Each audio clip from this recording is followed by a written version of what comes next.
All right, everyone. The other day, impeachment bullshit began anew. Owen Shroyer decided to show up. He's, of course, an InfoWars anchor to protest, and so he got in there wearing his Sunday best into the the room with Nadler and all of these other. I think it's Nadler, but he's got no nads, so we'll make a joke at his expense, like we do Booty Judge. Goes in there with him and starts shouting about how the proceedings are treason. Trump didn't do anything wrong. He's innocent, which I believe. But it's funny, and here's the real thing.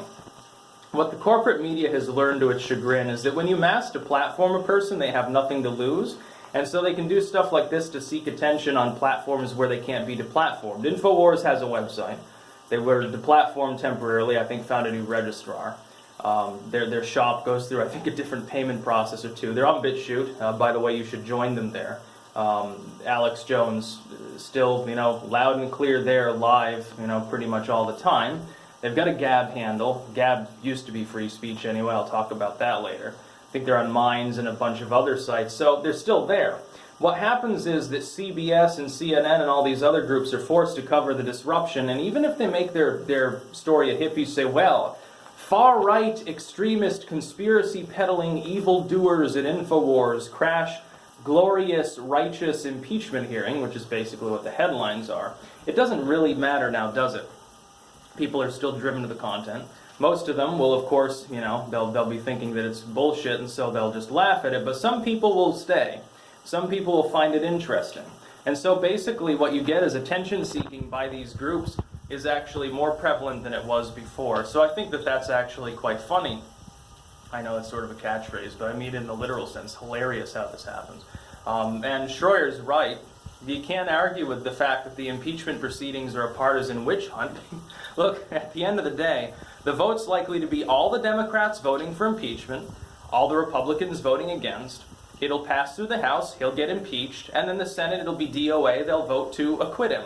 Trump won't be removed from office. He'll cast it off as what it is, which is purely partisan. He'll be president, and he'll probably get a second term.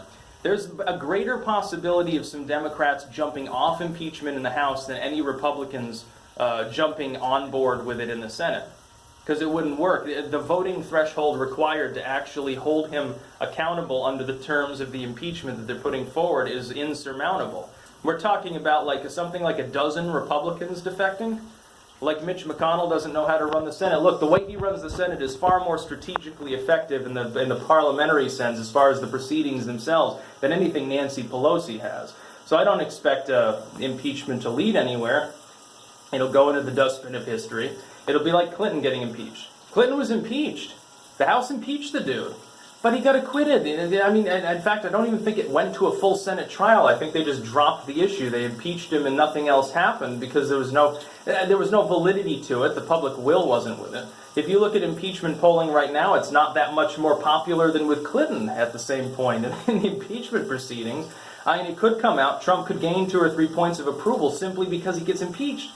When you're in the mid-40s, there's nowhere to go but up. He's got a high floor that he can't seemingly go below, which is arguably 40 points at this point. But he can definitely go higher, if you look at polling. The number of people who disapprove of Trump is considerably higher than the number of people who approve of impeachment. There are some millions of politically connected voters that don't like Trump but don't want him impeached.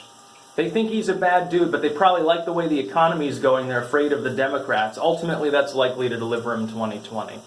Impeachment is basically a complete failure already. They don't have a smoking gun. They don't have anything that they can actually go on. And it's funny to see the legacy media attempt to use the line concocted by Pelosi and others. Well, Republicans are living in an alternate reality. Key to you, independent voter here who's never been registered with a party.